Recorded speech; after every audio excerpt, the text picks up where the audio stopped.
On va à Donc, Vrindavan tous ensemble. donc, on va à Oui. Vrindavan. C'est parti. Et d'ailleurs, on va partager la carte. La carte. Google Maps, c'est parti. Allons. euh, Tout de suite, on est à Mahavan. Là, vous voyez la souris, Hmm. Dagat. On est juste à côté. Et ce qui se passe, c'est que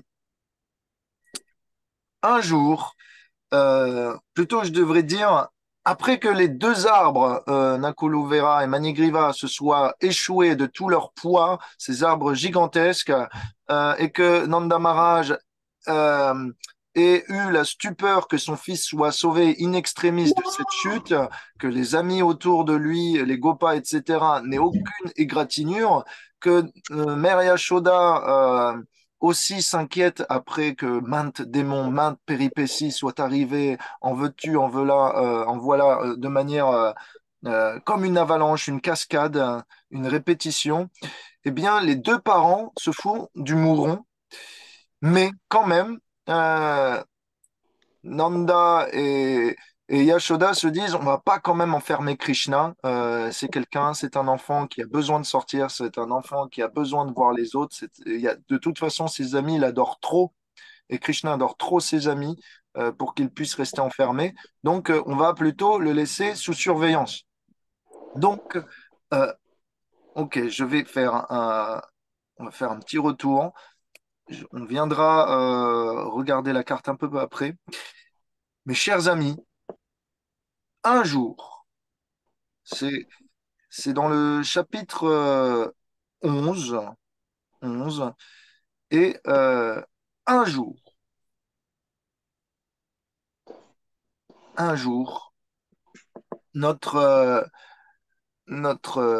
Krishna euh, inquiète Nanda Maharaj et les Gopas. Alors ils se réunissent. Ils font un conseil du village avec le roi et ses associés, les conseillers, Upananda, ses frères, etc.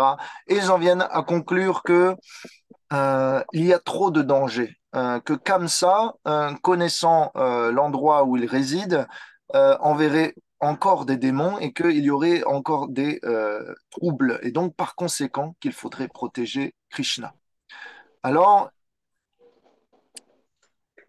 ils se disent, où est-ce qu'on pourrait aller?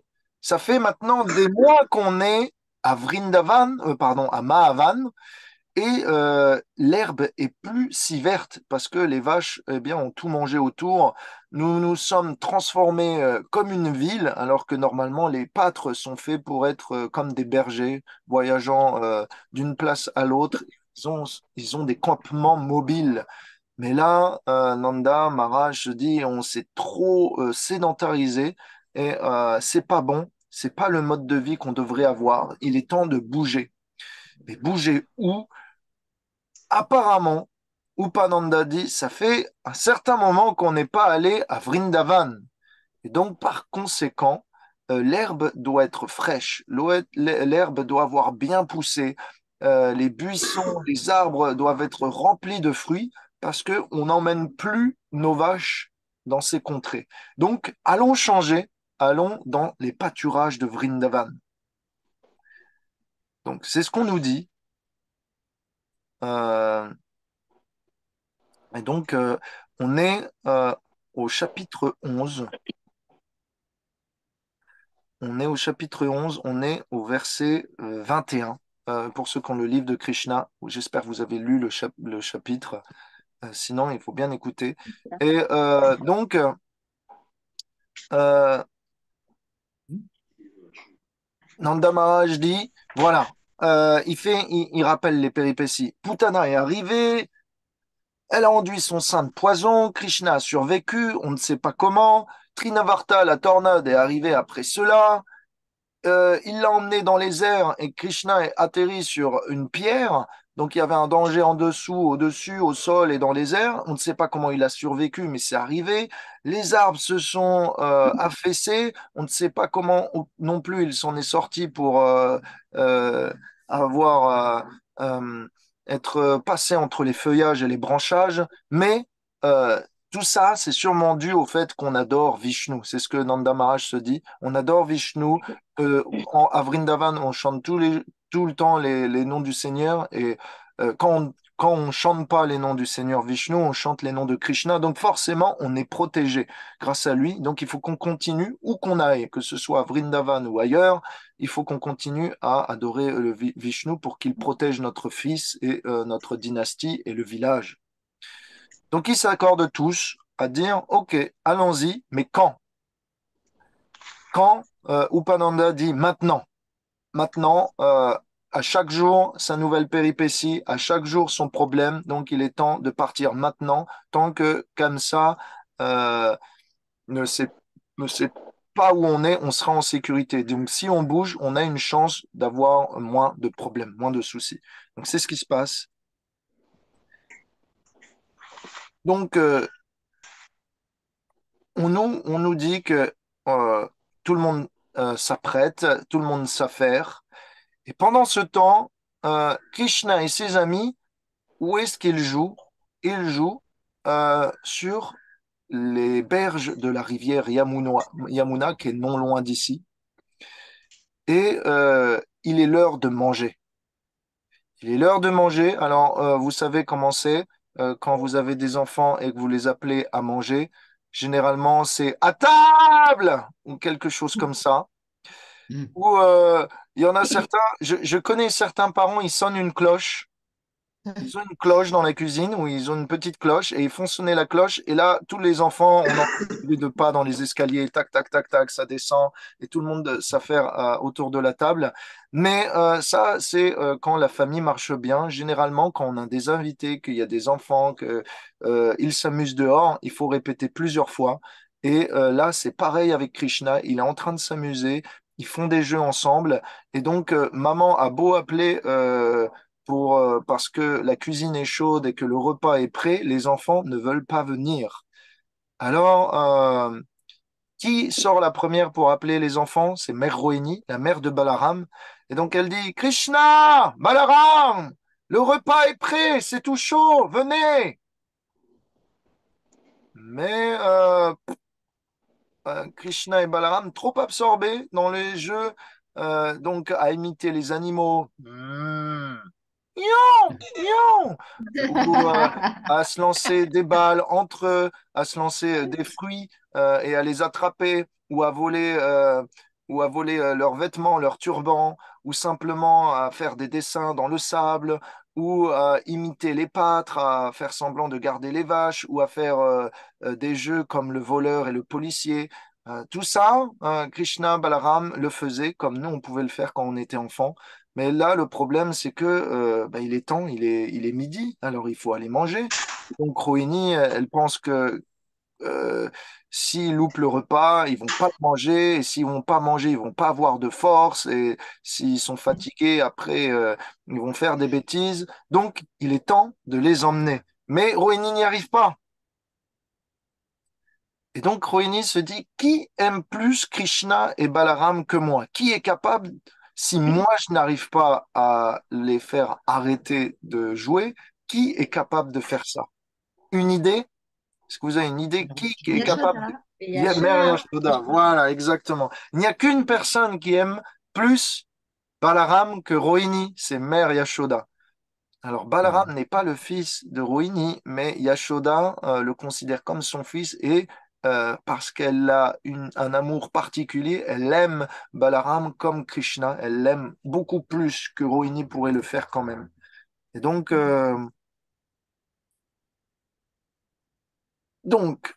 Rohini dit, écoute, tes enfants veulent pas venir, nos enfants veulent pas venir, alors s'il te plaît, tu es la dernière carte dans la manche, s'il te plaît, va les sermonner, trouve une excuse.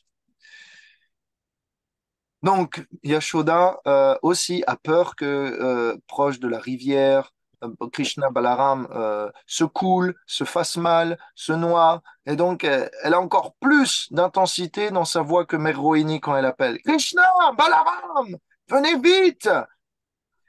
Et donc, ça ne marche pas. Pareil, pas de réponse, trop absorbé dans les jeux. Alors, Mère Yashoda commence à réfléchir et à trouver des arguments. Alors, il y a plusieurs techniques.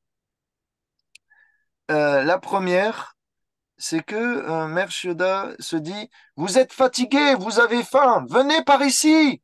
Le repas est prêt, il est succulent. On a mis tout l'amour du monde dedans. Mais apparemment, Krishna se dit, je n'ai pas faim et je ne suis pas fatigué. J'ai de quoi encore jouer pendant un certain temps. Donc la technique du tu vas mal, viens prendre un morceau ne marche pas. Donc, seconde technique, la seconde technique, c'est, vous savez que les garçons ont un esprit de compétition très exacerbé. Et donc, Mère Yashoda tente une autre technique. Elle dit, euh, mon cher Krishna, euh, les enfants qui sont avec toi sont bien habillés. Et toi, tu es plein de poussière. Viens donc ici que je te lave et que je t'arrange pour que tu paraisses aussi beau que tes amis. De quoi tu as l'air? Donc, Mère Yashoda essaie de créer de la dissension entre Krishna et ses amis. Elle essaye de créer de faire en sorte que Krishna envie ses amis et vienne et bien passer par la case vestiaire, par la case maquillage. Mais seconde tentative, ça ne passe pas non plus. Alors, Mère Yashoda se dit, ah, dans la famille, il y a quelqu'un qui écoute plus que Krishna, c'est Balaram. Balaram, toi qui es le meilleur d'entre tous dans notre dynastie, toi qui écoutes mieux que Krishna, viens par ici, toi mon bien-aimé, toi qui es si gentil et qui es si sage, viens par ici. Donc là, vous connaissez cette technique, je pense, c'est la mise en... Quand vous avez plusieurs enfants, En généralement, vous concurrence. mettez en compétition celui qui est le plus sage et vous lui montrez plus d'amour. Est-ce que ça vous dit quelque chose? Moi, j'avais un frère, et donc, comme j'étais le plus sage d'entre les deux, ma mère me utilisait beaucoup comme moyen pour faire obéir mon frère. Et donc, je sais ce que c'est.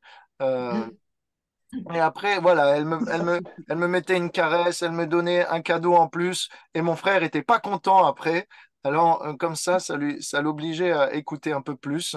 Donc, voilà, technique ancestrale du garçon le plus gentil de la famille qu'on demande d'obéir. Et donc, naturellement, le petit frère va suivre ou le grand frère va suivre. Là, en l'occurrence, Balaram n'écoute pas non plus. Balaram est censé être plus sage que Krishna, il est censé suivre les ordres, mais même lui n'y arrive pas. Donc, troisième technique, à l'eau. Donc, il reste d'autres techniques. Suivons les conseils de Maria Shoda pour tenter de faire obéir les enfants s'ils ne sont pas sages. Là, Mère Yashoda dit, j'ai beaucoup de lait avec moi. J'en ai même dans mon sein à te donner. Viens par ici. Il est tout chaud, il est frais, il est parfait, il est succulent. Krishna Balaram, le coup du repas préféré, je vous ai préparé votre plat préféré, ne fonctionne pas non plus. Donc, le plat préféré de Krishna Balaram ne les attire pas. La compétition ne les attire pas, l'envie ne les attire pas, la sagesse ne les attire pas. Mais qu'est-ce qui va les attirer alors? Alors, là, normalement, ça tape dur. C'est, Je c'est t'attends. plus une question de sentiment. Maintenant, on commence à menacer. Papa, attends! Et donc, normalement, Ça quand on marche commence à bien. parler de papa, euh, l'oreille se dresse tout de suite. Ah, mince. Papa, il est quand même un peu plus sévère que maman, donc faut pas que je le mette quand même en colère. Est-ce que ça vous dit quelque chose? Ouais, ouais. Ouais, ouais, ouais. Donc, Nanda Maharaj est déjà à table. Krishna, tu vas pas le faire attendre. Ton père t'attend. Il fronce les sourcils. Tu vas être puni. Il va te punir. Ne le mets pas en colère. Tu sais ce qui va se passer. Ce que ne vous dit pas Mary Yashoda, c'est que tout ce qu'elle dit est faux. Nanda Maharaj n'était pas à table, il ne fronçait pas les sourcils, il n'était pas énervé. tout ça, c'était du pipeau, mais c'était une bonne excuse à tenter. Le problème, c'est que même ça, ça marche pas. Donc, Maria Shoda se dit, OK, il va falloir que je passe la vitesse supérieure. Plutôt que de crier à tue-tête, je vais m'approcher discrètement d'eux et je vais les saisir. Et pour qu'ils n'aient pas peur, pour qu'ils ne prennent pas de distance avec moi, je vais leur susurrer des mots très doux à l'oreille. Et donc, comme ça, ils n'auront pas l'impression que je vais les prendre d'un coup par la main pour les emmener de force. Donc, technique de l'espion ou technique, je ne sais pas comment on pourrait appeler ça, de l'anguille ou de l'hypocrite ou voilà, de l'émissaire, technique de l'émissaire bienveillant, technique du cheval de Troie. Voilà, c'est ça. Donc, Maria Shoda s'approche en disant euh, mais chers amis, euh, les amis de Krishna, cher Gopa, cher Pâtre, vos mères aussi attendent. Il n'y a pas que moi qui attends. Donc, ne me laissez pas en désarroi. Allez de votre côté prendre le repas, s'il vous plaît. Elles ont sûrement dû faire des repas succulents, connaissant leur art culinaire et leur expertise en la matière. Mais même les enfants, finalement, les amis de Krishna n'écoutent pas, ils sont trop absorbés. Vous imaginez bien, danser, chanter, s'amuser avec Krishna, c'est le top du top. Alors, bien sûr, personne n'écoute. Et tout en avançant, tout en se rapprochant, Mère Yashoda dit, cher Krishna, aujourd'hui les planètes sont alignées pour que l'on fasse de la charité et que nos activités bénéficiaires ou pieuses soient multipliées. Je t'en prie, viens à la maison offrir des cadeaux à nos invités.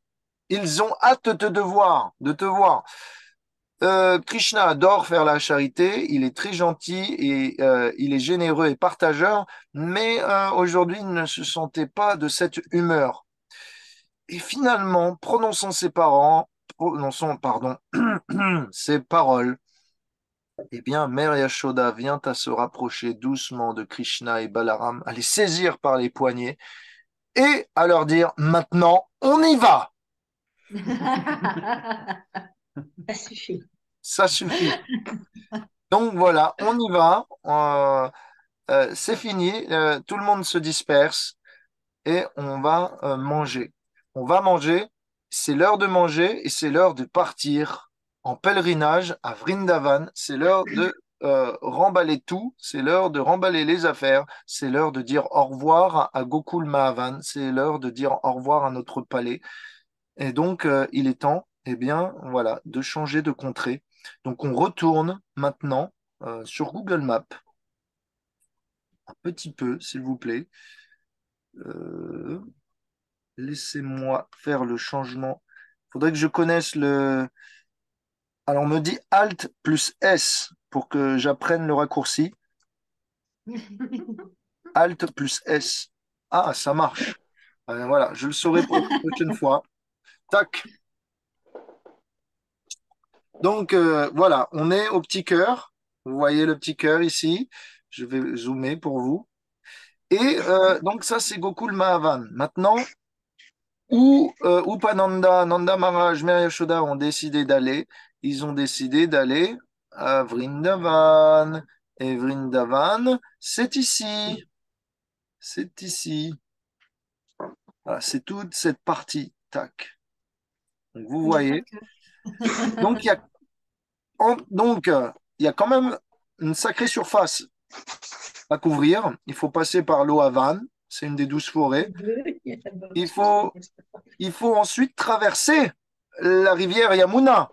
Alors, traverser avec des chars, des chariots, un campement, ça nécessite de faire un pont.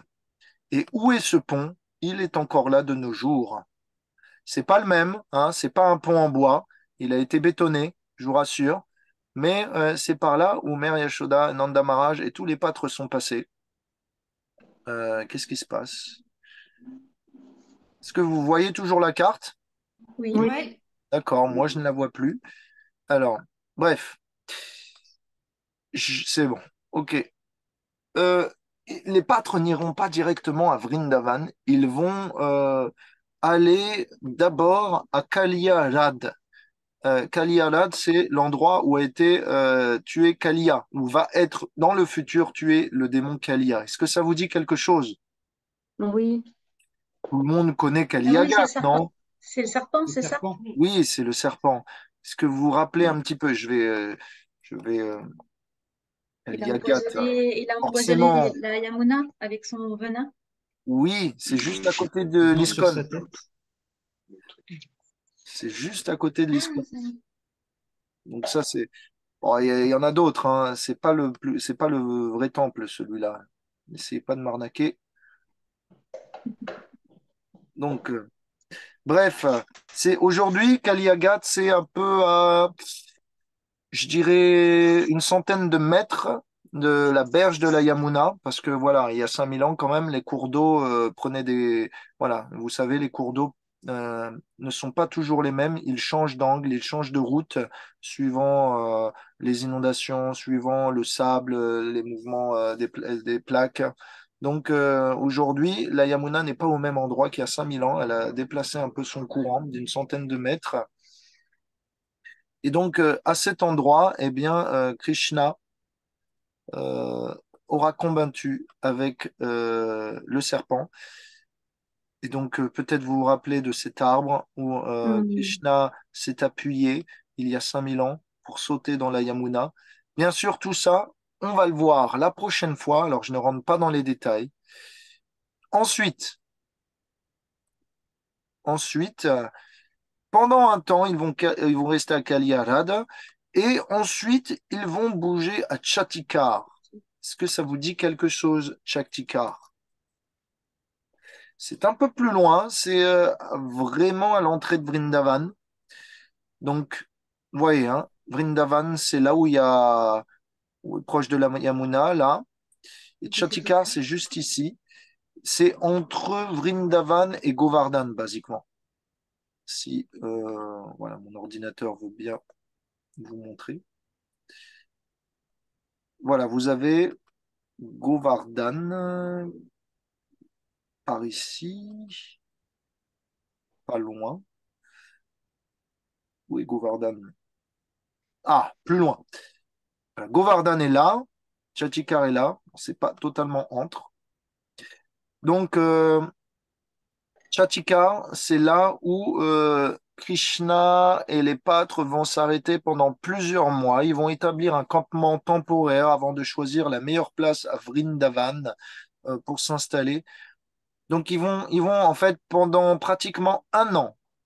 Les pâtres vont chercher leur habitation à différents endroits de Vrindavan pour finalement, après plusieurs problèmes à Vrindavan, aller dans le futur s'établir à Nandeshvar, c'est au nord, euh, Dishvara.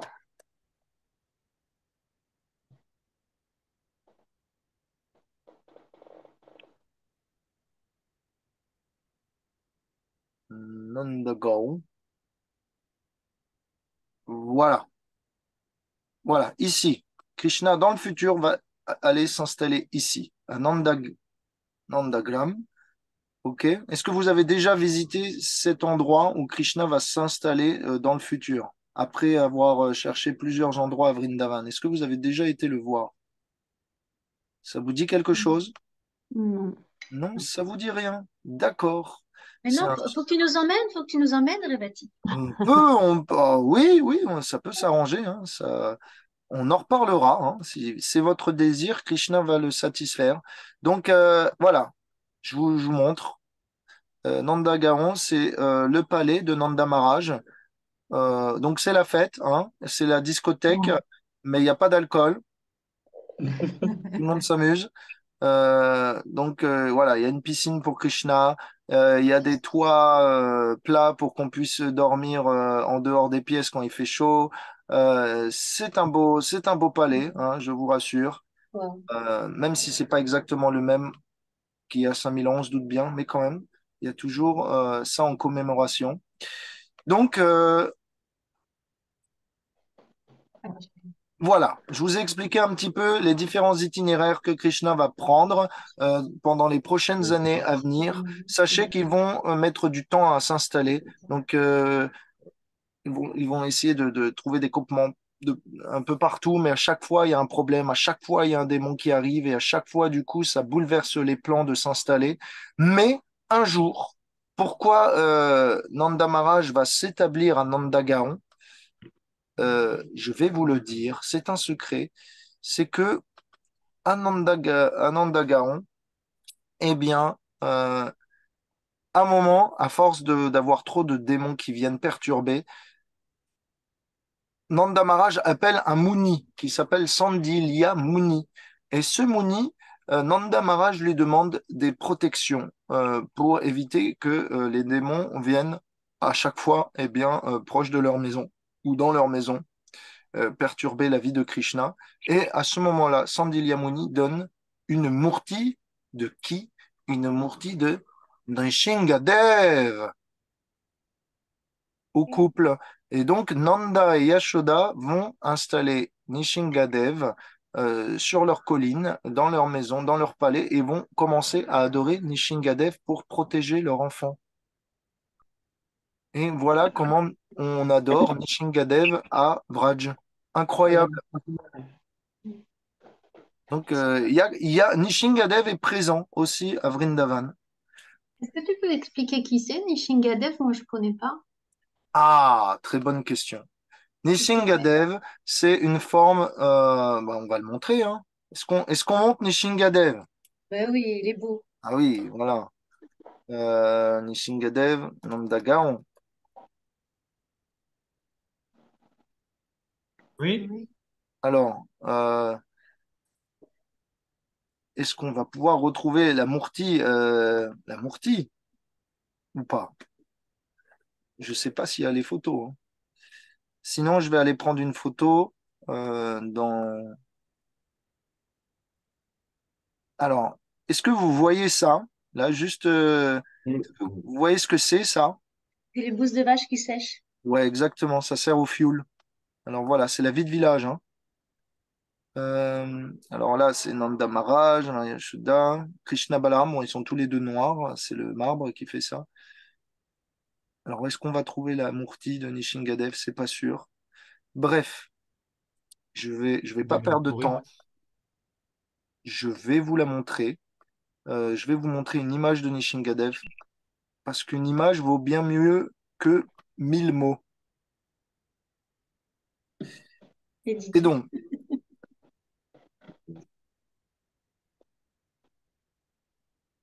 est-ce que vous êtes prêts? Voilà. Oui. Wow. Voilà, c'est la forme féroce de Krishna, c'est la forme qu'on appelle quand on a besoin d'être protégé. Et donc, tous les dévots, voilà, c'est très beau. C'est une bonne résolution en plus. Et donc, ah oui, pour la petite histoire, c'est une dévote de l'ISKCON qui a fait cette peinture. Et quand Prabhupada a vu la peinture, il a dit, il y a un problème. Il a dit, il faut plus de sang. Il n'y a pas assez de sang. Plus de sang, plus. Parce que Nishingadev est très énervé et Nishingadev fait couler le sang de tous ceux qui tentent d'atteindre à la vie de ses dévots, de ses bien-aimés. Et donc, voilà. Des fois, par le passé, il y a 50 ans, quand Prabhupada était là, les dévots voyaient, enfin, pardon, les chrétiens voyaient cette image dans les temples de Krishna et se disaient, vous voyez, ils adorent le diable. Alors, ils avaient fait une propagande comme quoi les dévots de Krishna étaient en fait des diablotins déguisés en moines.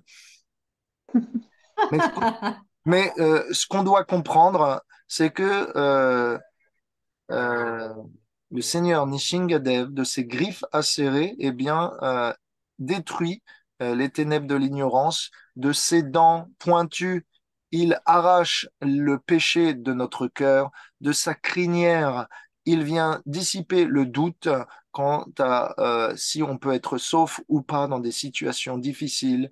et de sa guirlande d'intestins. Je ne sais pas si vous voyez autour du cou, mais il a une guirlande d'intestins. Eh bien, il célèbre la victoire de ses dévots contre le mal. Donc, c'est une victoire du bien contre le mal, et parfois, eh bien, si ça prend des tournures un peu sanglantes, il n'en reste toujours que c'est pour la bonne cause.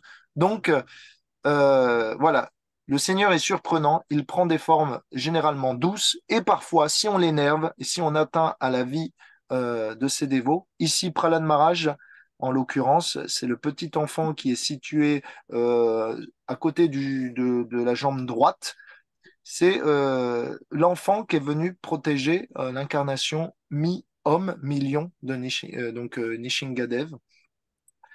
Et en fait, la personne qui est sur les genoux de Nishingadev, c'est Hiranyakashipu, c'est le père du petit enfant.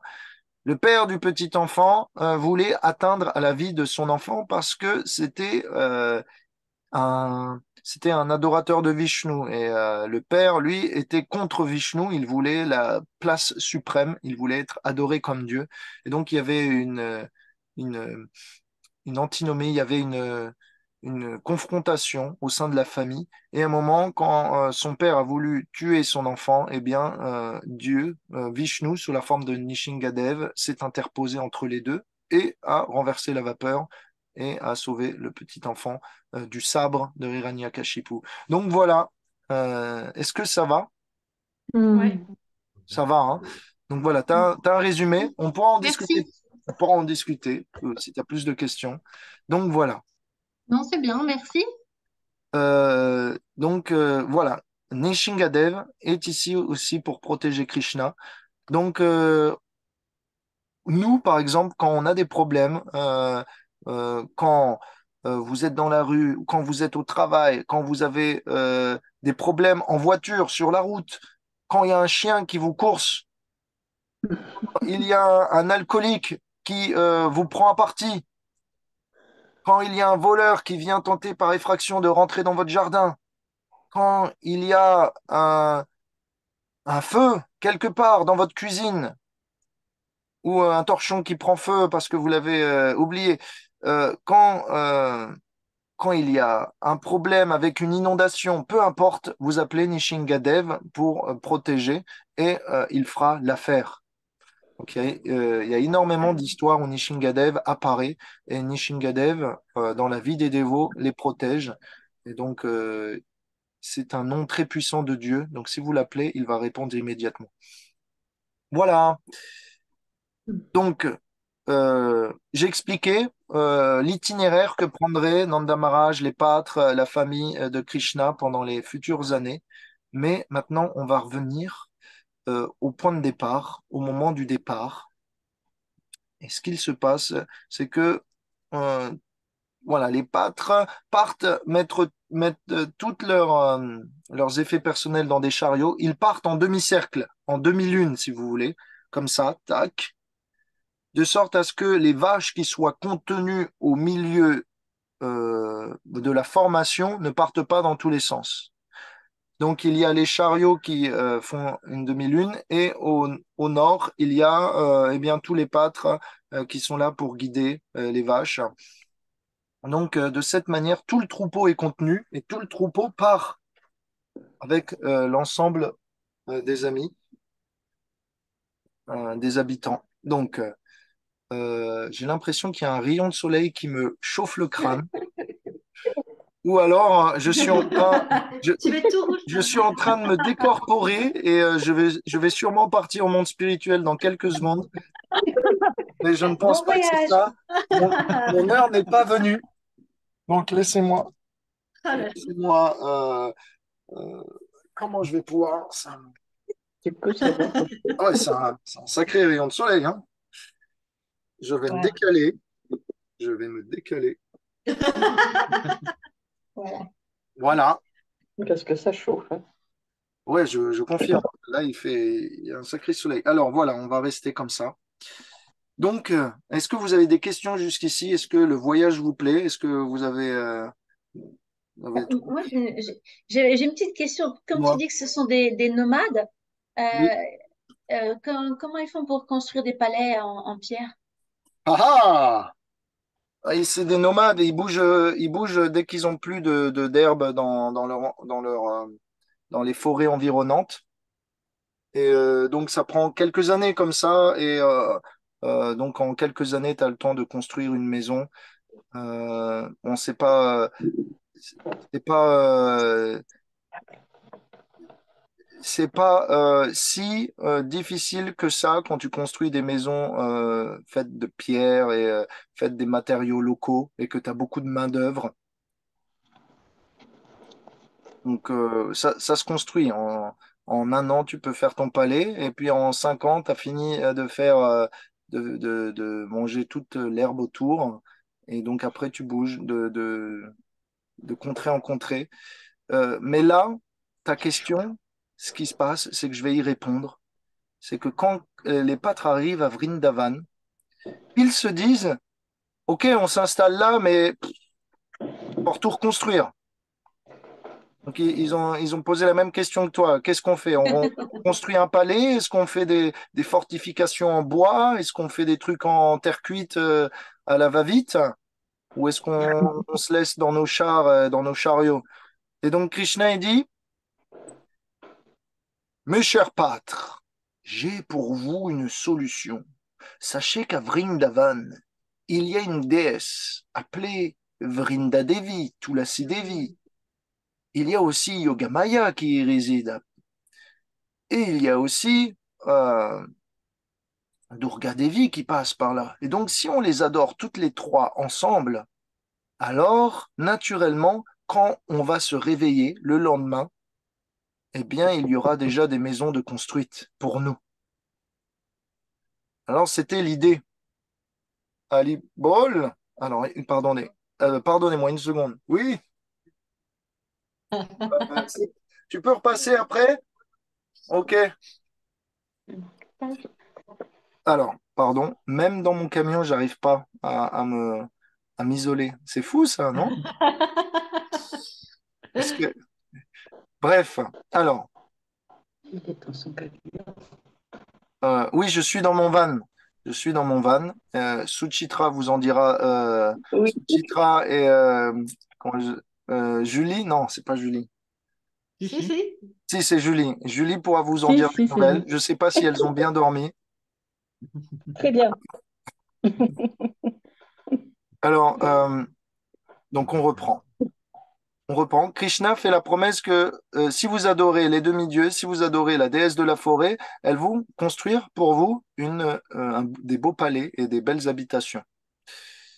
Et donc, les pâtres s'affairent à faire un sacrifice, à chanter des prières, à récolter des fruits, des légumes, des graines et à faire un bon repas en offrande aux déesses dites.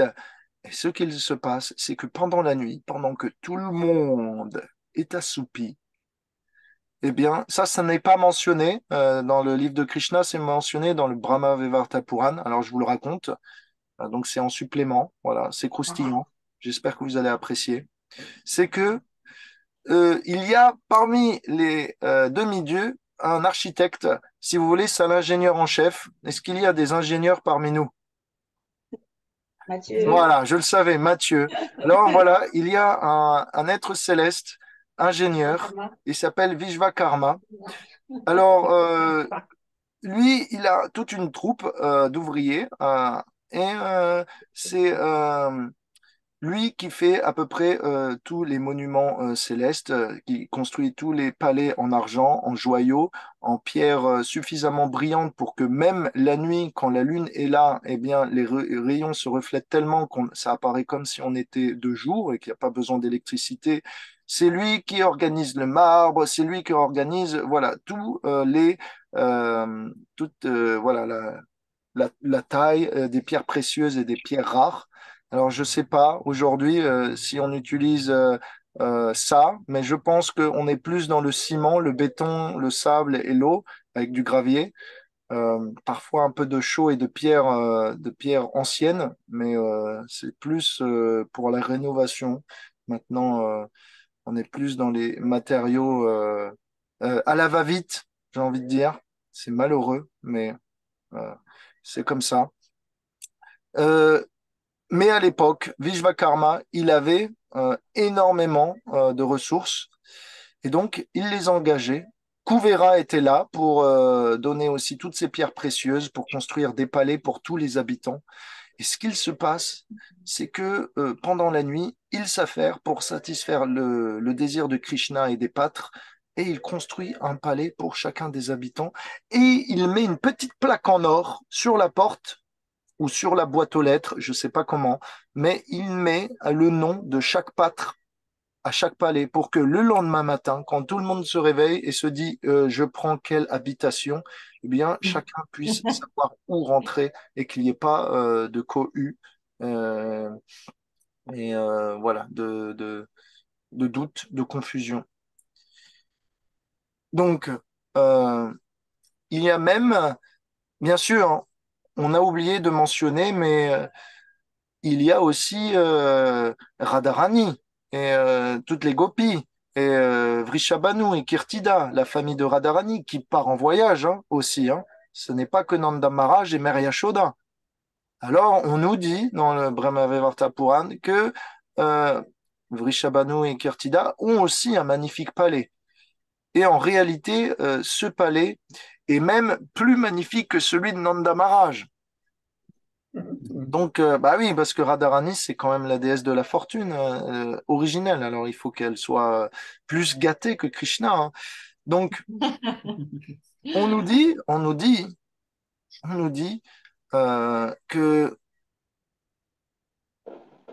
dans la vie passée, Vrishabhanu et Kirtida avaient fait des austérités pas possibles pour obtenir la venue de Radharani et que dans leur famille et que, alors attendez, que je me rappelle bien, que je lise.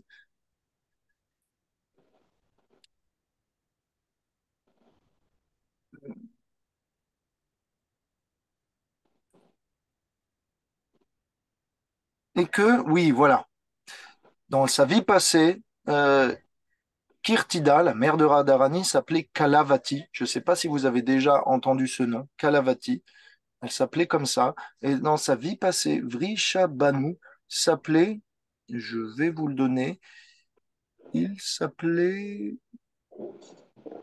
il s'appelait, Ça, c'est tendu. il s'appelait Suchandra. Voilà, Suchandra et Kalavati. Voilà. Donc c'était dans leur vie passée, ils avaient fait de nombreuses austérités. Brahma est venu et ils ont demandé eh bien, à obtenir une fille semblable à la déesse de la fortune. Et bien sûr, eh bien, Brahma a promis et ils ont obtenu dans leur vie suivante la naissance ou la venue de Radharani plutôt. Donc ils sont là, ils ont aussi leur palais à Vrindavan et ils partiront plus tard à Varshana. Donc, c'est pas loin de Nandagram.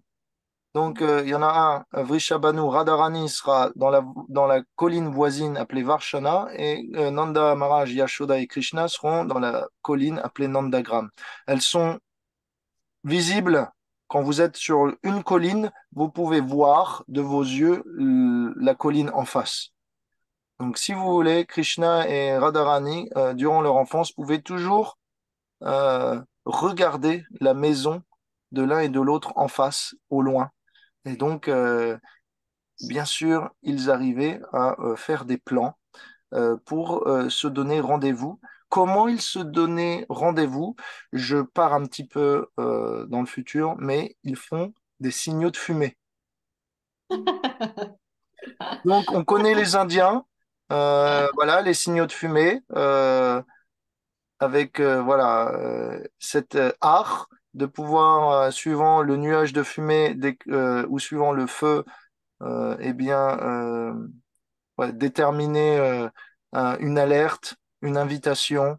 Eh bien là, cet art des signaux de fumée n'a pas été inventé par les Indiens d'Amérique, mais a été inventé par Radha Krishna. C'était un moyen de communiquer. Bien sûr, il n'y a pas que ça, hein. Il y a les pigeons voyageurs, il y a les perroquets.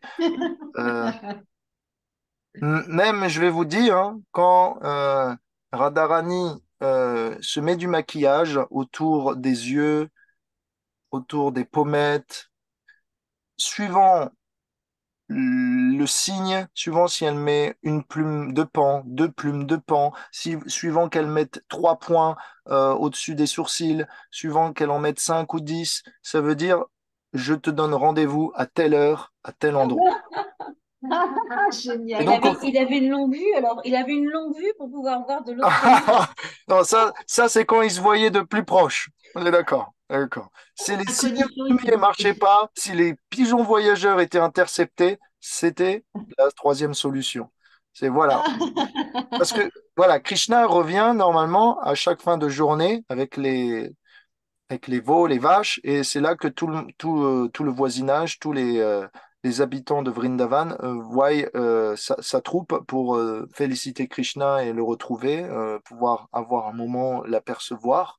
Et c'était là où Krishna pouvait donner des signaux à travers le regard, à la façon dont il se tenait, à la façon dont il s'était maquillé, à la façon dont aussi Radharani s'était maquillée, etc. Donc, tout ça, c'était du subtil, tout ça, c'est le langage des signes. Donc, c'est un art. C'est pareil, les mudras. Quand vous dansez dans la danse de l'Inde, il y a ce qu'on appelle des mudras. Donc, il y a des signes avec les doigts que je ne sais pas faire, hein, mais tous veulent dire quelque chose. Et donc, quand vous voyez un jour un spectacle de danse de l'Inde, peut-être vous avez vu, peut-être pas, mais eh bien, ça raconte une histoire. Et si vous savez lire les mudras, vous savez lire sur les lèvres, pratiquement, ou lire sur les lignes de la main, quoi. Qu'est-ce que l'histoire veut dire? Donc, dans la danse moderne, il n'y a pas vraiment d'histoire, c'est plus une chorégraphie où il peut y avoir aussi une histoire, mais dans la danse de l'Inde, c'est une histoire d'amour qui est racontée, c'est une histoire de rencontre, c'est une histoire de Dieu. Incroyable. Donc, on a vu où irait Radharani dans le futur, on a vu où elle était à Vrindavan, on a vu où irait Krishna dans le futur, on a vu comment les palais s'étaient construits. Donc Chitraleka, voilà, parfois, il suffit d'un peu de magie, un peu de magie. Euh, on nous dit, ok, je fais un petit aparté, parce que euh, après que Vishvakarma ait construit tout ça, euh, il y a c'est une histoire, le Brahmavarta Puran, qui est racontée par Narayan Rishi et à Narada Muni. Et Narada Muni pose des questions à Narayan Rishi, qui raconte cette histoire de comment ont été construits les palais de Vrindavan, etc. Et il demande, mais, euh, mais dis-moi, cette Radharani, est-ce que tu peux me dire un peu plus sur les gloires de ces saints noms? Alors, Narayan Rishi nous dit Radharani a 16 noms principaux. Est-ce que vous voulez entendre les noms principaux de Oui, Radharani? oui, oui, Oui. Ok. Ok. Alors le premier, on le connaît tous, Radha, ça veut dire celle qui donne en charité. euh, Ra, c'est la charité, et Da, ça veut dire donner. Ou ça peut vouloir dire celle qui est la plus grande adoratrice entre toutes. Ok, ça c'est un premier nom. Il y a un deuxième nom, Raseshvari. Donc si vous Ishvara, ça veut dire contrôleur, et Rasa, ça veut dire la danse rasa en l'occurrence. Et donc elle est la reine de la danse rasa. Elle est celle qui contrôle la danse rasa. Si elle part de la danse rasa, Krishna abandonne tout le reste. Tout le show est fini. Donc elle s'appelle aussi Rasa Vasini, celle qui réside. Vasani, ça veut dire celle qui réside dans la danse rasa. Elle s'appelle Rasikeshvari. Rasika, ça veut dire celui qui a des émotions profondes. Donc elle est la reine de, euh, de- parmi tous ceux qui ont des émotions profondes. Elle s'appelle Krishna Pranadika. Prana, ça veut dire la vie, le souffle de vie, et elle est donc le souffle de vie de Krishna. Quand Radharani s'éloigne de Krishna, Krishna perd son souffle, tombe inconscient. Bien que Vrindavan, même les pierres soient conscientes, tout est conscient, c'est un endroit où on perd souvent la tête et on tombe souvent dans les pommes. Euh, Elle s'appelle Krishna Priya, celle qui est chère à Krishna. Priya, ça veut dire cher. Elle s'appelle Krishna Svarupini, c'est-à-dire celle. Svarup, ça veut dire l'essence. Donc, elle est semblable à Krishna. Elle est l'essence de Krishna. Parfois, quand Krishna médite sur Radharani, il change de couleur de peau et il prend la couleur de peau de Radharani. Et parfois, quand Radharani médite sur Krishna, elle prend sa couleur de peau. Un peu comme moi aujourd'hui, entre les deux. Bicolore, Voilà, où bicolore. je suis bicolore. Donc, voilà, je médite sur les deux en même temps. Donc, c'est pour ça. Euh, donc, c'est ce qu'il se passe. C'est ce qu'il se passe. C'est que Chaitanya Mahaprabhu, par exemple, l'incarnation de Krishna qui est venu il y a 500 ans pour chanter le Maha Mantra Hare Krishna, Krishna Krishna, Hare Hare, Hare Rama, Rama Rama, Hare Hare, et qu'il l'a distribué partout sur Terre, eh bien, c'est dit que, on nous explique dans les Écritures que c'est Krishna qui est descendu sur Terre, qui méditait tellement sur Radharani, qu'il est devenu avec une carnation, un teint de peau doré. Donc, voilà. Donc, si un jour vous changez de couleur, c'est bon signe. Ou c'est que vous avez attrapé la malaria ou la jaunisse, au choix. Voilà, si vous sentez mal, c'est peut-être l'autre. Bah, Chris, c'est bien parti, hein. Donc, on verra, on verra. J'ai déjà vu des gens attraper la jaunisse, ça fait peur. Euh, je pense que quand on doit prendre le teint de peau de Radharani, c'est dit que le teint de peau de Radharani, c'est de l'or en fusion. Donc, ça doit être un peu plus joli à voir quand même.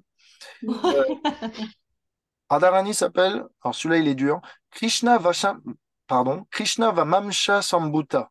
Ça veut dire la sainte moitié, la meilleure moitié de Krishna. Alors vous savez, dans la liturgie chrétienne, on dit que voilà, la femme est la meilleure moitié de l'homme. Ben là, c'est pareil. On dit Radharani est la meilleure moitié de Krishna. Elle s'appelle Paramananda Rupini, celle qui est la félicité, la joie personnifiée, celle qui est l'amour personnifié. Elle s'appelle Krishna. Alors, c'est Krishna, mais avec un trait sur le A à la fin. Donc, ça veut dire qu'on allonge le A. Donc, ça fait pas Krishna, mais Krishna. D'accord? C'est un nom de Kunti et de Draupadi aussi. Et ça veut dire celle qui donne la plus haute forme de libération. Autrement dit, la plus haute forme de libération, c'est d'être un serviteur de Radharani. Si vous adorez pas Radharani, il n'y a pas moyen que vous puissiez obtenir son service. Donc, Krishna. Elle s'appelle aussi Vrindavani. Ça veut dire celle qui possède Vrindavan. Ou elle est souvent appelée Vrajeshvari ou Vrindavaneshvari. Donc ça veut dire la même chose. C'est la reine de Vrindavan. Parce que un jour, Tulasi lui a décerné la propriété, sa propriété de Vrindavan. Et, ah oui, Radha a aussi un nom qui s'appelle Vrinda. C'est un nom aussi qu'on donne à Vrinda Devi, Tulasi. Les deux partagent un même nom en commun. Vrinda, ça veut dire celle qui a une multitude d'amis. Vrinda, ça veut dire en groupe. Donc celle qui est toujours accompagnée. En fait, je peux dire quelque chose Oui, révélateur, vas-y. Mandana. Notre vache s'appelle Vrinda. Ah ouais? C'est pour ça Ouais. que Ok, Et bah voilà. du coup, on savait pas ce que ça voulait dire parce que c'était par rapport à Vrindavan on l'appelait comme ça. Et en fait, je me rends compte qu'elle est seule et qu'elle n'a pas d'amis et c'est un peu triste, quoi. Faut qu'on change Ah ouais, ça. ça Soit on lui va change pas son alors. prénom, soit on change sa condition. On va changer sa condition, c'est sûr. Ah, ah, quand même, vous êtes ses premiers amis, non? Vous lui voulez du bien. Oui, oui, oui. Tous les jours, on va la voir. Mais Voilà, voilà. Voilà, elle a beaucoup d'amis humains. Voilà. ah, les animaux aussi, on l'a vu. Ouais. Mais bon, Donc faut qu'elle soit plus en Elle a contact. pas d'autres voilà, vaches, quoi. Mais oui. voilà, Voilà, faut si, qu'elle ait deux prénoms. voilà, peut-être, elle portera bien son prénom plus tard. Elle aura des amis vaches. Pour l'instant, Ouais. Oui. elle est bien parmi les humains, c'est déjà bien. Un autre nom de Radharani, celui-là aussi est compliqué, ça veut dire Vrindavana Vinodini. Vinod, ça veut dire euh, c'est-à-dire jouir les activités heureuses. Et donc, celle qui fait des activités heureuses à Vrindavan. Attention, ça, vous ne le saviez pas. Et c'est un nom généralement de Radha qu'on ne prononce pas. Alors, c'est le nom secret de Radharani qu'on ne dit pas généralement. Un nom de Radharani, parmi les 16 les plus connus, c'est Chandravali. Ah, Ah, Ah, ouais. Parce que, oui, Chandravali, c'est la rivale de Radharani. oui. Alors, nous, comme on aime bien Radharani, on ne prononce pas le nom de sa rivale. Et Chandravali, c'est aussi un de ses noms, bien que quand Krishna appelle Radharani Chandravali, immédiatement, il y a une claque qui part. Donc, c'est un nom qu'on dit à mot couvert. C'est un nom connu, mais c'est un nom qu'on dit à mot couvert et ça veut dire celle dont le visage, dont les ongles, dont les pieds sont comparables à l'effulgence de milliers de lunes. C'est un beau nom quand même. Elle a un autre nom, celui-là, c'est un de mes préférés. Elle s'appelle Chandrakanta ou Chandrakanti. Ça veut dire celle dont la splendeur euh, est celle dont la splendeur est comparable à une lune qui illumine le jour. Alors généralement, la hmm. lune, Oh. le jour, elle se voit pas, elle illumine rien du tout parce que c'est le soleil. Mais là, en l'occurrence, eh bien, cette lune, eh bien, rajoute de la splendeur au jour. Et Hmm. enfin, elle s'appelle Chata Chandra Prabhanana. Celui-là, c'est le plus dur. Et ça veut dire celle dont la splendeur eh bien, illumine jour et nuit. Donc c'est un peu comparable. Donc voilà, vous avez 16 noms de Radharani. Je sais pas pourquoi on a fait ça, mais euh, parce que je crois que j'avais envie d'en parler, c'est tout. Ouais. Pas C'est tout, nécessaire. merci. C'était pas nécessaire. Je suis désolé. Voilà, on a fini notre Non, mais aparté. non, Merci. Ne sois pas désolé, c'est Merci. juste du nectar pour nous, hein. Ok, ok, ça va. si tu peux Donc, nous les partager d'ailleurs, Ah ok, ouais. ce serait avec grande joie. je vous les enverrai alors. Parce que ces noms-là, Merci si vous beaucoup. méditez dessus, bien sûr, c'est super. Bon, il y a un nom aussi Merci. il y a d'autres noms, hein, Madan Mohan Mohini ou Gandharvika, c'est-à-dire celle qui attire Cupidon, ou celle qui chante comme une déesse. Donc, ouais, en fait, il y a 108 noms de Radha, mais en voici les 16 principaux. Ok? Ok. Est-ce Hmm. que, Rémi, Oui, dis-moi. euh, est-ce que c'est par rapport à Chandravali parce que j'ai pas, enfin, je sais que c'est sa rivale, c'est une autre gopi Mhm. qui est en compétition avec Radharani. Mais pourquoi Radharani a aussi ce prénom en fait? Ben, parce que ça lui va bien de ressembler à des milliers de lunes. Oui.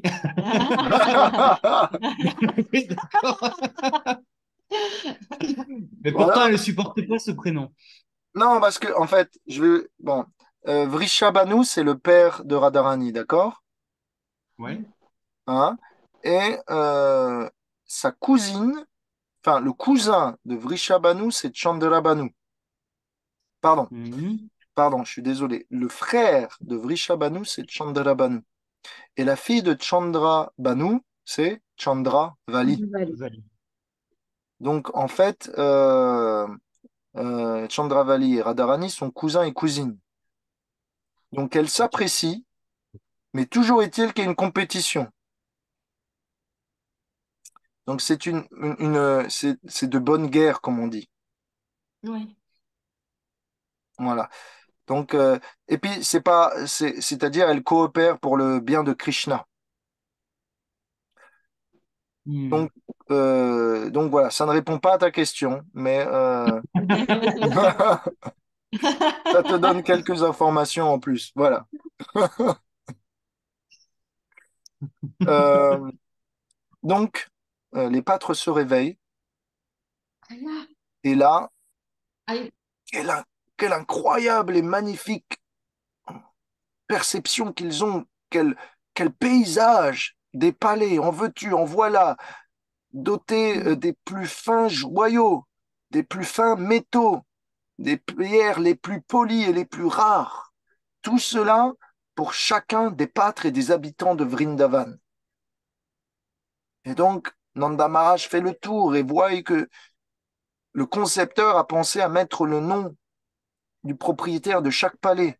Et donc, Nanda Maharaj les attribue à chacun de ses possesseurs. Et donc, ils vivent euh, de manière heureuse pendant un temps dans ce lieu de Vrindavan. Où se situe ce lieu de Vrindavan? Il est dit par les Vaishnavas que ce lieu de Vrindavan s'appelle Panchakroshi et aujourd'hui on appelle ça Loi Bazar. Est-ce que ça vous dit quelque chose, Ah oui, Loi Oui, Bazar? ouais. Vous allez à c'est là Vrindavan où toutes les et boutiques. que vous voulez faire du shopping, vous allez à Loi Ouais, Bazar. C'est ouais. là où il y a tous les marchands. C'est Les là où bijoux. on vend les habits, c'est là où on vend les encens, c'est là où on vend la camelote, c'est Aussi. là où on vend la cuisine, etc., les légumes. Donc à Vrindavan, c'est le grand bazar, c'est le grand marché. Et c'était là qu'il y a 5000 ans résidait Nanda Maharaj et tous les pâtres pendant quelques temps à Vrindavan. Et c'est là qu'ils se sont installés. D'accord? Ok. Hmm. Donc, c'est magnifique. Et on passe maintenant eh bien, à la partie suivante. Donc, une fois qu'ils ont rentré à Vrindavan, Krishna était à cette époque toujours capable de marcher. Il était toujours couvert de poussière. Parfois, sa mère l'habillait. Mais Krishna, comme les petits-enfants, ont des tendances de nudistes. Et donc, parfois, ils enlèvent leurs vêtements et courent un peu partout. Voilà, à droite, à gauche. Et Mère Yashoda, dans ces cas-là, eh bien, reprenait son enfant, lui remettait son pantalon, sa culotte, etc. Et c'était reparti pour un tour. Mais à cet âge-là, Krishna commençait à réaliser qu'il fallait mettre des vêtements. Il commençait à avoir une perception de lui-même. Et donc, en tout cas, il jouait le rôle d'un enfant qui commençait à grandir et avoir une perception de lui-même. Et donc, il commençait à avoir honte quand il était tout nu. Et donc, il ne jetait plus ses vêtements. Donc, avant, Krishna était habillé de poussière. Maintenant, il est habillé de fin tissu de soie, de dhoti, et toujours de poussière quand même. Et donc, maintenant qu'on est à Vrindavan, là, Krishna, à peu près, il va arriver sur ses 3 ans. Ok? À 2 ans et 2 mois, c'était le divertissement de Damodar. Krishna était attaché. Donc, quand il avait 2 ans, Krishna volait le beurre. Quand il avait 2 ans et 2 mois, il était attaché. Quand il avait à peu près 3 ans, Krishna commençait à s'habiller véritablement et il commençait eh bien, à aller euh, faire paître les vaches sous la garde de son père. Donc, non, enfin, si vous voulez, il suivait l'exemple de son père et il partait la journée avec lui pour voir comment il faisait. Il était éduqué dans le rôle de berger, de pâtre. Et donc, il partait la journée, il revenait le soir, et petit à petit, Nanda Maharaj donnait à Krishna une vache à garder, 2 vaches, puis 4, puis 6. Et de cette manière, lui et Balaram, eh bien, jouaient, s'amusaient sous le regard bienveillant et la protection de leur père. Bien sûr, Yashoda, vous vous dites bien, les vaches et les bœufs, ils ont des cornes, et les cornes, c'est dangereux. Et donc, Mère Yashoda se disait, à chaque fois que Krishna partait, mon enfant prend des risques. Et donc, Mère Yashoda affublait Krishna de mantras, de protection. Elle, elle, quand Krishna partait, elle disait, Krishna, reviens, j'ai oublié. Il faut que je t'embrasse une dernière fois. C'est peut-être la dernière fois que je vais te voir. Après, Krishna faisait 3, 4 pas de plus. Krishna, j'ai oublié. J'ai oublié un nom de Narayan qui va te protéger encore plus que les autres. Krishna partait 3, 4 pas plus loin. Krishna, j'ai oublié. Prends un ladou en supplément. On ne sait jamais, des fois que tu te sens faible. Et ainsi de suite, et ainsi de suite. Krishna, j'ai oublié. Prends mon médaillon porte-bonheur. Et voilà. Et donc, Krishna a dit, c'est bon, maman. Je pars. Je suis avec papa. On a tous envie de partir. On veut s'amuser, d'accord? Arrête avec tes histoires. Et donc, comme ça, il partait la journée. Pendant ce temps, Yashoda faisait numéro 1. Elle pleurait. Elle était anxieuse. Quand Krishna revenait, eh bien, son souffle de vie revenait avec. Et donc, maintenant, Krishna arrive vers son père, à Vrindavan, un jour, et lui dit, Papa, ça fait maintenant assez longtemps qu'on garde les vaches ensemble. Laisse-moi garder les veaux. Tout seul. Laisse-moi partir avec les pâtres, avec Krishna et Balaram. À nous deux, et les autres, on sera capable de garder maintenant les veaux. On ne parle pas de 10 veaux, on ne parle pas de 20 veaux, on ne parle pas de 100 veaux, ni même de 1000 veaux. On parle de plusieurs centaines de milliers de veaux.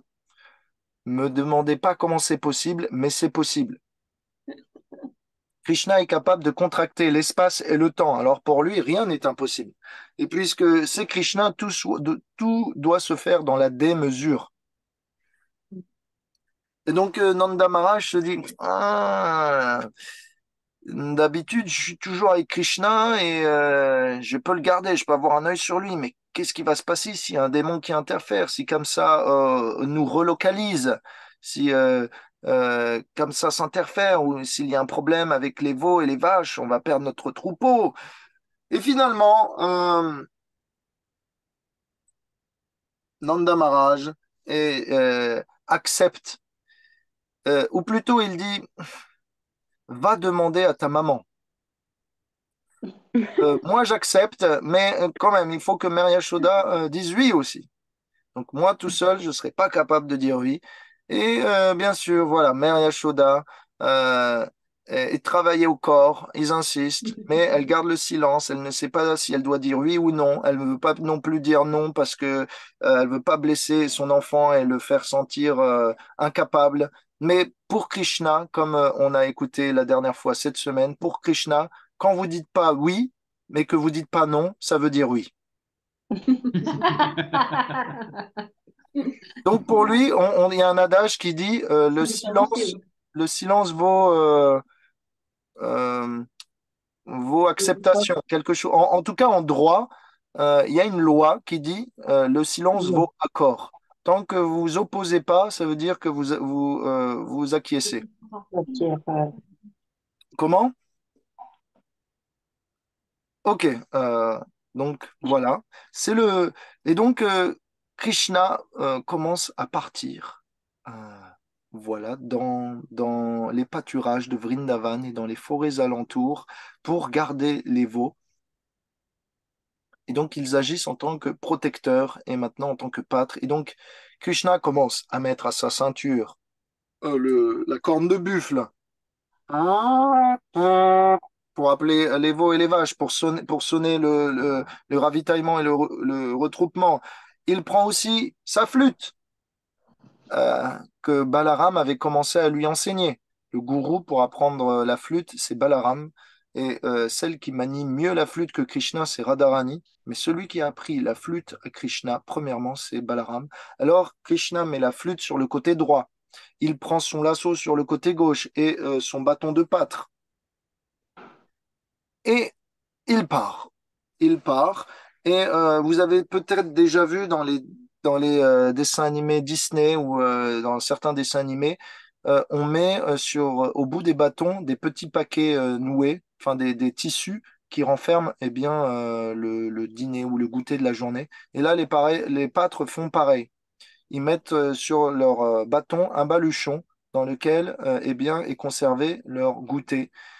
Mais toujours est-il que Mère Yashoda avait une condition, c'est que à midi, elle envoyait ses servantes trouver Balaram, Krishna et le groupe pour leur apporter des vivres supplémentaires et pour eh bien, être sûr qu'entre-temps, pendant la matinée, il n'y a pas eu de perte. Donc il y avait toujours quand même euh, voilà, un peu de sécurité. Euh, on nous dit, on nous dit que pendant ce temps, euh, Terre-Mère, qui est une déesse, hein, chez les Grecs on l'appelle Gaïa, chez les Indiens, dans les écrits védiques on l'appelle Bhumi. Eh bien, Bhumi était parmi les plus joyeuses de toutes les femmes, puisque en permanence elle était au contact des pieds de Krishna et de Balaram. Et parce que Terre-Mère est aussi très affectueuse envers Krishna et Balaram, elle s'arrangeait pour que eh bien, les vaches puissent, lors de leur passage, les vaches qui sont toujours devant et les pâtres derrière, les vaches puissent, pendant leur passage, avec leurs sabots, puissent travailler la terre, la ramollir, la frictionner et détruire toute forme d'épines ou de cailloux qui auraient pu eh bien, rentrer dans le talon de Krishna et auraient pu lui faire mal. Et donc, Terre-Mère arrangeait que sa terre puisse, sous le pied des sabots des bœufs et des veaux, pardon, puisse se décomposer en fine poussière. Et donc, si vous allez à Vrindavan, mes chers amis, vous verrez que en bon nombre d'endroits, ce n'est pas de la terre que l'on a, mais c'est de la poussière. Pourquoi c'est de la poussière? C'est simplement parce que déjà il y a 5 millions, eh bien, les habitants faisaient paître ici et là leurs veaux, leurs vaches, leurs bœufs, et que sous le poids de ces sabots, eh bien, la terre était travaillée. Et comme il y avait tant de vaches, la terre était travaillée à un tel point qu'elle se frictionnait eh bien, sous forme de poussière. Ok, ça vous va? Mhm.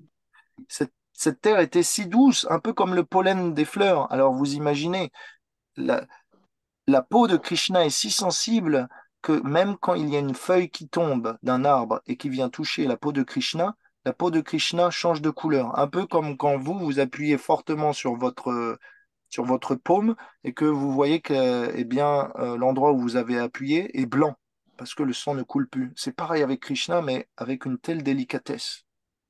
La peau de Krishna est si fine.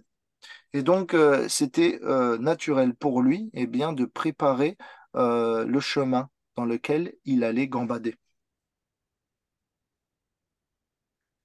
Dans le verset 39 et 40 du chapitre 11, on nous explique un peu les activités des pâtres et honnêtement, ça fait envie. On a envie d'aller s'amuser avec eux. On nous dit, parfois Krishna et Balaram jouaient de leur flûte. Parfois, ils se jetaient des cordes entre eux. Ou parfois, ils s'arrangeaient en lançant des pierres euh, pour obtenir de faire tomber les fruits des arbres. Parfois, ils jetaient des pierres sur l'eau pour faire des ricochets. Et parfois, lorsqu'ils dansaient, ils faisaient des rythmes avec leurs clochettes de pied. Parfois, ils jouaient au football avec les fruits qu'ils avaient fait tomber des arbres. Ces fruits, comme les fruits Amalaki ou Baël. Alors là, peut-être que vous voulez voir à quoi ça ressemble, les fruits Amalaki Ouais. ou Baël, pour vous donner voilà, un semblant de réalité, pour que vous puissiez méditer plus facilement. Donc, on va taper fruits. Amalaki, vous connaissez pas? Ça vous dit quelque chose, Non. Amalaki? On verra les photos. Parce que c'est assez connu, ça se vend dans les épiceries indiennes. C'est un fruit qu'on appelle un super aliment, un peu comme les baies de goji, un peu comme ces Ah, aliments-là qui sont ultra nutritifs.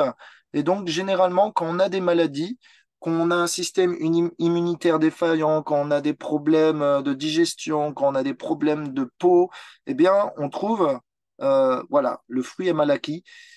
Donc, des vertus incroyables. C'est l'un des fruits les plus puissants du monde, mais c'est l'un des fruits les plus mauvais à goûter. Rajeunissant, très puissant, je retiens. Très puissant, ouais. Merci. Donc, pour ceux qui veulent, Peut-être on peut en faire des crèmes et pas le manger. Oui, c'est peut-être plus. Hein. tu as peut-être trouvé l'idée du siècle, la Nouveau Ah, cosmétique. maladie. un nouveau cosmétique. Donc, voilà, Chitra, c'est pour toi. Ah oui. Tu Ok. fabriques la crêpe, tu nous l'envoies. Il y a aussi un fruit qu'on appelle le fruit Baël, avec qui Krishna jouait au foot. Ça ressemble à ça. Oh, ça me dit quelque chose, ça, je suis Donc, Ah oui. il y a, il y a, il y a une forêt qui s'appelle Bilvavan. On appelle ça aussi un fruit Bilva. Ok? Donc, il y a une forêt dans Vrindavan, enfin, parmi les 12 forêts, il y a une forêt qui s'appelle Bilvavan, qu'on va voir plus tard parce qu'il va y avoir un divertissement. Et dans cette forêt, pourquoi elle porte ce nom? Parce qu'il y a plein d'arbres du même nom, enfin, avec des fruits comme ça. Ce sont des fruits très goûtus, mais ce sont des fruits aussi qui sont très durs. Et donc, du coup, on peut, quand ils sont pas très mûrs, eh bien, jouer au foot avec. Donc, voilà, maintenant, vous en savez plus sur l'origine du football.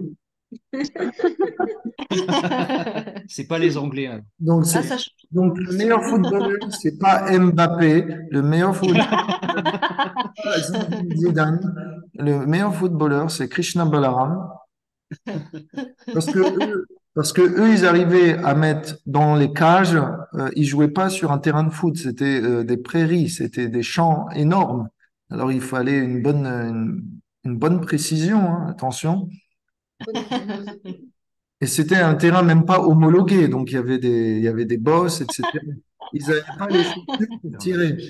Il y a- Donc c'était très difficile, attention. Donc parfois, ils imitaient les bruits des animaux. Je vais pas le refaire, je me suis assez mis la honte comme ça. Ils imitaient les bruits des animaux sauvages, donc ceux qui font peur, comme les tigres. Je vous laisse imaginer le bruit du tigre, je ne le ferai pas non plus. Et parfois ils imitaient même des animaux qui parlaient. Donc, imaginez une vache qui parle, ça doit être assez grave. C'est bien. Incroyable. Non, mais tu es unique, Rebecca. Ah Seul toi pour raconter des histoires comme ça. C'est ma faute. Donc voilà, rappelez-vous votre enfance, rappelez-vous Mm. vos jeux d'amis. Eh bien, vous n'avez rien inventé, rien inventé. Tout ce que vous avez inventé, Krishna l'a déjà fait en mieux avant. Donc voilà, après avoir joué constamment pendant qu'il gardait les vaches, finalement, une fois que les vaches sont en train de brouter, vous avez du temps. J'ai déjà dans les Pyrénées fait la chasse, enfin, pardon, j'ai déjà fait les transhumances avec les vaches. Et donc, quand elles connaissent le chemin et quand il y a de l'herbe fraîche à brouter, ça demande plus beaucoup d'attention. Donc, vous pouvez faire ce que Une vous bonne voulez. sieste. Ouais, vous pouvez faire la sieste, pas trop longtemps, mais vous pouvez. Ah, c'est pas tout. Maintenant qu'ils ont reçu le repas envoyé par l'émissaire, la servante de Mère Yashoda, chacun eh bien, partage euh, son repas. Certains ont des plats faits avec des feuilles de palmier. Si vous allez à Vrindavan ou en Inde, vous trouvez des plats, des assiettes et des verres et des bols faits de feuilles de palmier séchées. Donc, il n'y a pas plus écologique. Après, les bols, vous pouvez les jeter dans la rue, ils se décomposent naturellement. À Au Madagascar, Gouvou, ils c'est font des ça. feuilles de banane. D'accord. Ben voilà, feuilles de bananier, feuilles de palmier. Voilà. Voilà. Vous m'avez compris, tout ce qui se fait bien. Euh, Ça doit être plus d'ailleurs des feuilles de bananier. Vous avez raison, c'est banane. moi qui me trompe, parce que les feuilles de palmier, c'est très fin en fait. Alors, du coup, ils font des blagues, pas mal de blagues. Donc, ils se disent, waouh, regarde, Krishna, c'est moi qui ai le meilleur de tous les repas, c'est moi qui ai le meilleur de tous les ladous. Ils le goûtent pour dire ça, et après ils disent, Krishna, goûte aussi, tu vas voir, c'est le meilleur que tu as jamais goûté. Et Krishna mange la moitié de ladou déjà mangé par son ami. Et Krishna, lui, pareil, il prend ce qu'il a mangé de Mère Yashoda, le yaourt ou les ladous, les sucreries qu'il a reçues, ou les repas. Et après, il dit, c'est très bon, qui veut goûter? Et tout le monde dit, moi. Chacun partage son repas. Donc, je ne vous engage pas à manger la moitié de ce que vous avez et à offrir le reste à Krishna pour votre offrande. Non, offrez-lui tout entier et lui vous donne la moitié. Ça va mieux dans ce sens-là. Ouais.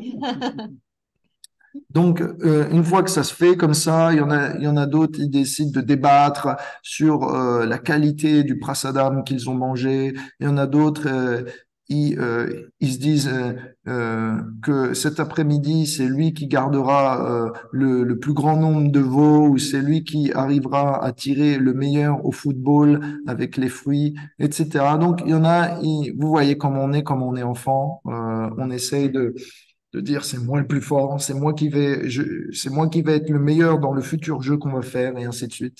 Donc c'est tout ce qu'ils font. Et ils se donnent aussi des mots très gentils et très doux. Et pendant ce temps, tout le monde est heureux, forcément. Mais une personne n'est pas heureuse. Et c'est qui? C'est la servante qui a fait tout le chemin et qui a aussi le devoir maintenant de ramener les enfants. La bonne blague. Maintenant, vous avez bien mangé. S'il vous plaît, les enfants, c'est l'heure. C'est le temps qu'on rentre, ce sera la fin d'après-midi. Donc, arrêtez de vous amuser, finissez votre repas immédiatement et rentrons ensemble. Et si Mère Yashoda avait des difficultés à ramener les enfants, et si vous n'y arrivez pas, alors la servante, ça va être compliqué, hein.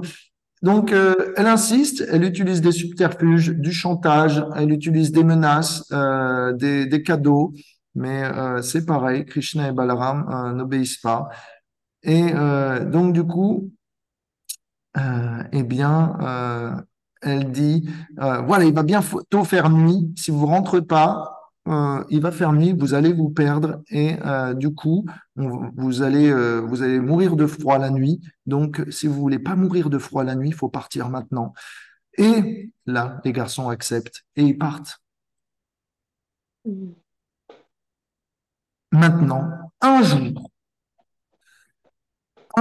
après plusieurs de ces jours à s'occuper des veaux, Kamsa entend parler, grâce à ses espions, que Krishna est à Vrindavan. Il n'est plus à Gokul Mahavan.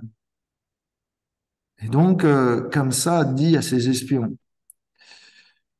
d'après vous, qui est la personne que Krishna affectionne le plus? C'est à cette personne que l'on doit s'en prendre ou c'est à cette personne que l'on doit ressembler pour tendre un piège? D'après vous, quelle a été la réponse de l'espion? Est-ce que vous voulez deviner? Radharani. Radharani, ok, pas mal du tout. Est-ce que d'autres personnes veulent essayer? Ah, j'ai... Vache. Bah, comme on Un a petit vu veau? l'histoire de... Un petit veau Ouais, il y avait avec Maria la queue. Chapelle aussi. C'est la bonne réponse. Pas la forme de Quoi? pivot. C'est la bonne réponse. Laquelle? un petit veau. Un petit- la forme d'un petit veau. Ah, la vache. Ouais. Ah oui. Voilà. Comment vous avez trouvé? Vous avez lu le chapitre, c'est ça? C'est ça. c'est Non, ça. j'ai regardé Little Krishna. Et on a aussi regardé Little Krishna. Parce que c'est vraiment, ouais, vraiment ça. Ça joue sur les souvenirs. Et pour ceux qui ont lu le livre, c'est bien.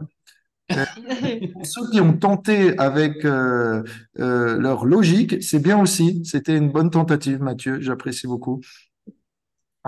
Et donc l'espion dit, bah oui, moi je vois Krishna passe la plupart de son temps avec les veaux, et donc c'est lui qui aime tant les veaux, et donc on l'appelle Gopal, il est appelé Gopal. Donc comme ça lui dit, d'accord, si Krishna aime les veaux, alors ce que tu vas faire, c'est que tu vas prendre la forme d'un veau, tu vas te glisser dans le troupeau, Et quand Krishna s'y attendra pas, tu vas le tuer. Et donc, comme ça, se frotte les mains. Il se dit, là, là, je tiens un plan. Là, je tiens quelque chose. Donc, un jour, Krishna et Balaram et ses amis, c'est dans le verset 41, sont en train de jouer près de la rivière Yamuna. Quand, soudain, ils virent au loin une forme improbable. Euh, ils virent un... Non, pardon. Mais t'es trop loin là. Je suis allé trop loin. T'es allé trop loin, ça c'est la deuxième étape. Je suis allé trop loin. Pardon, je dois revenir. Voilà. Désolé, on rembobine la cassette. Quand ils voient qu'il y a un intrus dans le troupeau. Donc là, je vous donne des discussions qui ne sont pas dans le livre de Krishna, dit dans le Srimad Bhagavatam, mais qui sont dans d'autres livres. Et donc Balaram dit à Krishna, psst, il y a un intrus. Et Krishna dit, oui, je le vois, il nous regarde avec des yeux pleins de rage. Ce n'est pas notre vache, ce n'est pas un de nos veaux. Et Balaram dit, je crois qu'il faut que tu le tues. Il est dangereux. Krishna dit, mais comment on va faire? Balaram répond, le problème c'est que si tu tues une vache ou un veau, eh bien les gens vont dire que tu n'es pas un pâtre, tu fais du mal aux animaux sacrés, et donc que tu as commis un péché. Donc on ne peut pas le tuer normalement. Krishna dit, ok, je vais m'arranger pour le tuer, et quand il va être mort, il va reprendre sa forme de démon. Et du coup, tout le monde va comprendre que c'était simplement un démon qui avait pris la forme d'une vache et que c'était pas une vache, en fait. Donc, Krishna et Balaram se disent, ok, on fait comment pour l'approcher? Krishna se dit, t'inquiète pas, j'ai une idée. Alors là, je vais vous décrire la technique de Krishna pour s'approcher de sa victime sans se faire prendre, sans éveiller aucun soupçon. Est-ce que vous voulez savoir comment Krishna a fait? Oui. Bah oui. Ok, apparemment, vous êtes tous d'accord. Alors, laissez-moi retrouver. Ben, si je retrouve pas le passage, je ne vais pas vous pouvoir le. Ah, il y a plein de blagues aujourd'hui, hein? Qu'est-ce qui se passe? Par la queue et les pattes. Ah, voilà, c'est bon. Alors, en fait, je n'ai pas retrouvé le passage, mais c'est revenu dans mes mémoires. OK? Alors, Krishna commence à tirer les petites oreilles des vaches, il commence à les caresser, et puis il commence à dire, oh, toi qui es si belle, et toi qui as le museau si joli. Et donc, de mots fleuris en mots fleuris, il caresse et apprécie chaque vache qu'il touche, et il se rapproche lentement de la vache déguisée. Et alors, quand Krishna fait un câlin à la vache juste devant le démon déguisé, il la prend par le cou. Et vous savez comme c'est bien, je ne sais pas si vous avez déjà fait un gros câlin à une vache ou à un veau par le cou, mais c'est très doux, c'est très affectueux. Et avec sa langue, ça vous repeint le visage de salive. Donc voilà, c'est à la fois très visqueux, très mouillé, mais c'est très doux. Donc, on apprécie. Donc, Krishna fait un gros câlin pendant qu'il se fait lécher et naturellement, il prétend faire la même chose à la vache qui se trouve derrière, en la personne du démon déguisé. Et Krishna, voilà, soudain, prend son cou et tac, commence à serrer. Et la vache, n'a plus d'air qui passe. Alors là, Krishna l'a saisie par les pattes arrière et l'a fait tournoyer pour la lancer dans un arbre capita. Et là, la vache touche le haut de l'arbre, fait tomber tous les fruits succulents, les fruits capita qui sont dans cet arbre. et hop, elle tombe à terre inconsciente. Et pendant que le démon perd la vie, eh bien, il a plus de pouvoir pour maintenir sa forme magique, sa fausse forme, son illusion, et il reprend sa forme hideuse et géante de démon. Et là, tous les pâtres s'exclament Sadhu, Sadhu. Alors, Sadhu, ça veut dire un saint, mais ça veut dire aussi excellent, excellent. Alors, à chaque fois que quelqu'un vous appelle Sadhu, vous comprenez que vous venez de tuer un démon, que vous venez d'accomplir quelque chose d'incroyable, d'accord? Ah. Je sais pas si ça m'arrivera, mais après. Ok, voilà. Et tentez l'expérience. Prenez prenez un surnom avec Sadhu dedans, et ça devrait le faire. Donc, et donc, les garçons étaient tous incroyables, mais d'où sort ce démon? Et donc, tous ont parlé de cette péripétie. Et, euh, et donc, quand ils sont revenus à Nanda Maharaj, ils ont raconté l'histoire. Mais Nanda Maharaj n'a pas tellement apprécié cette histoire. Surtout que quelques jours plus tard est arrivée aussi une autre péripétie que je ne peux pas raconter ici et maintenant parce qu'il est 11 heures. Et donc, Non. malheureusement, Suspense, talala, tu nous tiens. malheureusement, je voulais finir ce 11e chapitre. Je pensais en avoir totalement la puissance. Ben non, et tu n'as perdu, voilà, plus de batterie. Et je pense que j'ai fait Enfin, je pense que si la caméra aurait pas fait des siennes, ou la batterie aurait pas fait des siennes, ça aurait pu se faire finir.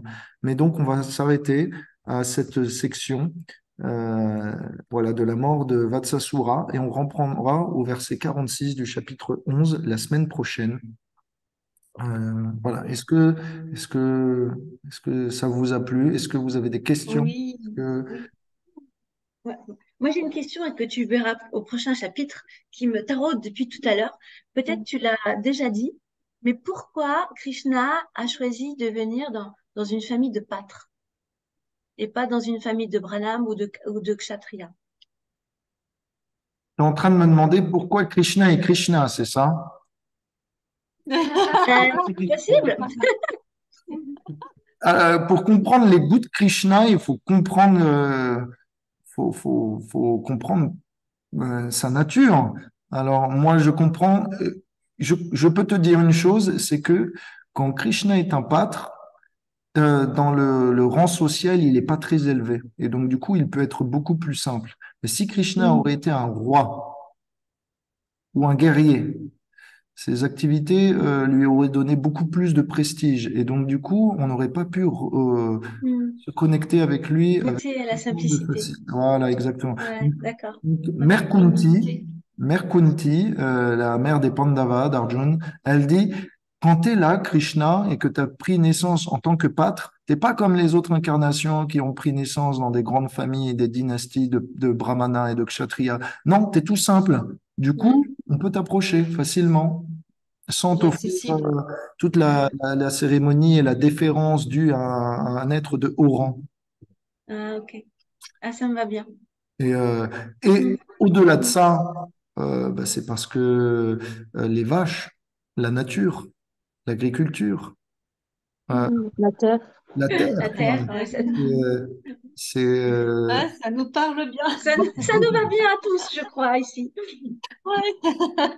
parce que voilà, qu'on se le dise, malgré les palaces qu'on peut construire, malgré toutes les merveilles de l'homme, quelle est la meilleure beauté de ce monde? C'est quand même la création de la nature. Nature. Mm.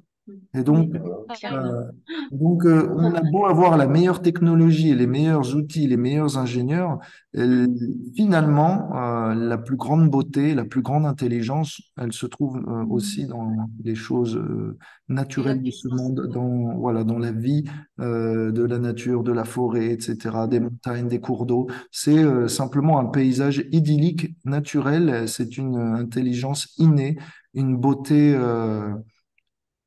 Voilà, autonome, indépendante. Et donc qui n'a pas besoin de l'apport de l'homme Pour pour être. être merveilleuse. Et donc Krishna a envie de gambader là-dedans. Ah, on comprend bien. Hein. Ouais. On a bien envie de gambader nous aussi. Hein. Donc, je vois, Chitra, elle est au meilleur des endroits, là. Elle est dehors, derrière un arbre. Et il y a le soleil bleu de Krishna et la lumière dorée du soleil de Radharani. Radharani qui est là. Alors, elle est complètement immersée dans les divertissements. Elle a Elle le, est en phase. c'est bon, elle a tout compris. Donc, bravo à tous. Merci pour votre attention. Merci pour. Merci à toi. Merci à toi.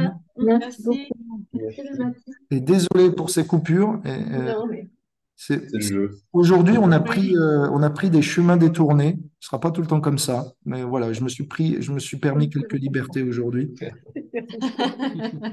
On aime bien ça. Voilà. Ouais, Tout va on aime bien. bien. Au contraire, les petits chemins de traverse comme ça, là, ça De rend temps en l'histoire temps, encore plus un peu de passionnante. hors-piste. Voilà, pour Ouais. l'aventure, un peu de hors-piste. Je vous embrasse tous. On se donne rendez-vous la semaine prochaine. Je vous Dimanche communique prochain. quelques messages. Je vous enverrai voilà, ce que vous avez demandé, ce qu'on avait parlé aussi sur le groupe. Je vous souhaite une bonne cuisine, un bon offrande à Krishna, un bon festival pour la semaine, parce que, bien sûr, voilà, pour un dévot, chaque jour est un festival. Alors, je vous souhaite de danser, de chanter, de vous amuser avec vos invités. Et je vous dis à très bientôt. Et maintenant, une petite prière. Alors, cher Krishna, s'il te plaît, toi qui as voyagé cette semaine de Gokul Mahavan jusqu'à Vrindavan, veuille bien nous emporter avec toi à Vrindavan et veuille bien, s'il te plaît, jouer avec nous sans cesse pour que l'on s'amuse ensemble et que l'on puisse partager des moments inoubliables. Si vous êtes d'accord avec cette prière, vous pouvez dire Hare Krishna. Hare Krishna. Merci, Revati. Allez, bonne semaine à tous. À vous aussi. Semaine à tous. Merci à tous. Merci, Ravati merci. Vandana. Hare Krishna.